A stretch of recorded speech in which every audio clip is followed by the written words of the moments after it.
వీడియోలో అయితే మనమైతే India strongest playing 11 of world cup ఏదైతే మనకు జూన్లో స్టార్ట్ అవుతున్న T20 వరల్డ్ కప్ ఉంది కదా, దానికి ఇండియా యొక్క స్ట్రాంగెస్ట్ ప్లేయింగ్ 11 ఎలా ఉండబోతుందని అయితే చూద్దాము. ఫస్ట్ ఏంటంటే మనకు రీసెంట్గా 20 మందితోని ఒక ఎక్స్పెక్టేషన్ అయితే మనకు ఒక అప్డేట్ అయితే రావడం జరిగింది. అదేందనేది అయితే చూద్దాం అనమాట.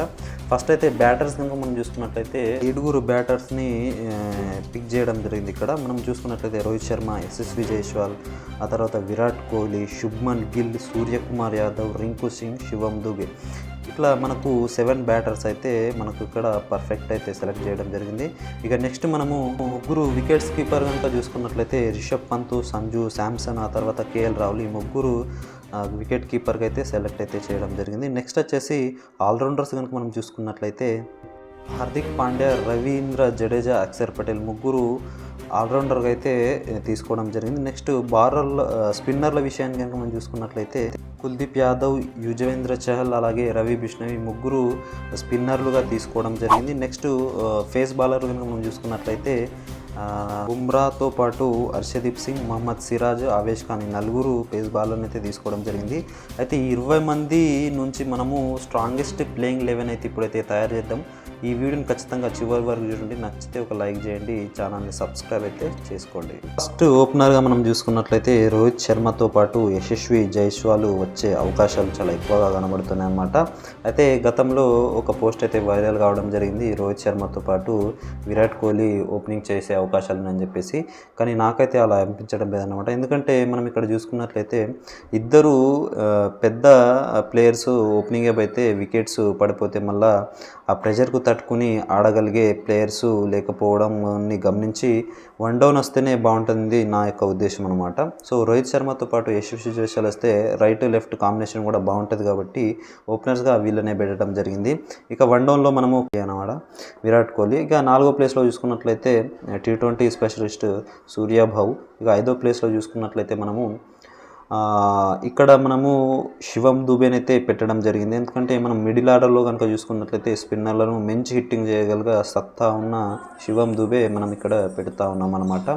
శివం దుబే 5వ ప్లేస్లో అయితే ఉంటాడు. ఇక 6వ ప్లేస్లో మనం చూసుకున్నట్లయితే వికెట్ కీపర్గా మనమైతే రిషబ్ పంత్ అయితే తీసుకోవడం జరిగిందనమాట. ఎందుకంటే మనము రిషబ్ పంత్ మనకు లెఫ్ట్ హ్యాండ్తో పాటు మంచి ప్రెషర్ని తట్టుకొని మంచి హిట్టింగ్ చేయగలుగుతాడు కాబట్టి రిషబ్ పంత్ని తీసుకునే ప్లేయింగ్ 11లో తీసుకునే అవకాశాలు కూడా ఎక్కువ ఉన్నాయి. కాబట్టి ఇక్కడ కేఎల్ రాహుల్, ఆ తర్వాత సంజు శాంసన్ కాదని మనమైతే రిషబ్ పంత్ అయితే తీసుకోవడం జరిగిందనమాట. ఒకవేళ రిషబ్ పంత్ లేదా కేఎల్ రాహుల్ ఇద్దట్లో ఎవరైనా ఒకరే ఉంటారనమాట. సో ఖచ్చితంగా నాకైతే రిషబ్ పంత్ బెస్ట్ అనిపిస్తూ ఉంది. సో నెక్స్ట్ 7th ప్లేస్లో మనం చూసుకున్నట్లయితే హార్దిక్ పాండ్యా బ్యాటింగ్కు వచ్చే అవకాశాలు అయితే ఉన్నాయన్నమాట. హార్దిక్ పాండ్యా అనమాట. సో 8వ ప్లేస్లో చూసుకున్నట్లయితే ఇక్కడ రవీంద్ర జడేజా అన్న తీసుకోవాలి, లేదంటే రింకు సింగ్ అన్న తీసుకోవాలన్నమాట. ఒక ఎక్స్ట్రా స్పిన్నర్ కావాలనుకుంటే ఖచ్చితంగా రవీంద్ర జడేజాతో వెళ్తారు, లేదంటే మనకు మంచి ఫినిషర్ బ్యాటింగ్ కావాలనుకుంటే ఖచ్చితంగా రింకు సింగ్తో అయితే వెళ్తారనమాట. సో 8వ ప్లేస్లో రవీంద్ర జడేజా అన్న లేదంటే రింకు సింగ్ ఈ ఇద్దరిని ఎవరైనా తీసుకునే అవకాశం అయితే ఉందన్నమాట. ఇక కుల్దీప్ యాదవ్ 9వ ప్లేస్లో చూస్తామన్నమాట. 9వ ప్లేస్లో మనకు Kuldeep Yadav as a best స్పిన్నర్గా కుల్దీప్ యాదవ్ లేదంటే యుజవేంద్ర చహల్ ఇద్దట్లో ఎవరైనా ఒక్కరు ఉండే అవకాశం ఉంటుంది. మనమైతే కుల్దీప్ యాదవ్తోనే పోదాం ఇక్కడ.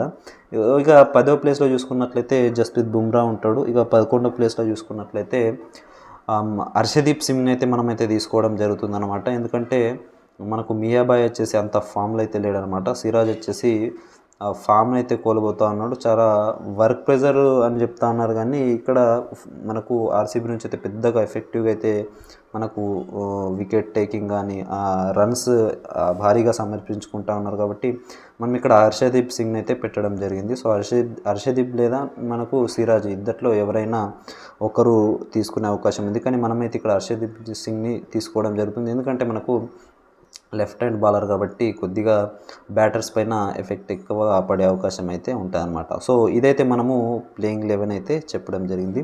సో మీ అనుభవం ప్రకారం మీ యొక్క ప్లేయింగ్ 11 ఎలా ఉండబోతుందని కింద కామెంట్ చేయండి. ఇంకా మన ఛానల్ని సబ్స్క్రైబ్ చేసుకుంటే ఇప్పుడే సబ్స్క్రైబ్ చేసుకోండి. Thank you.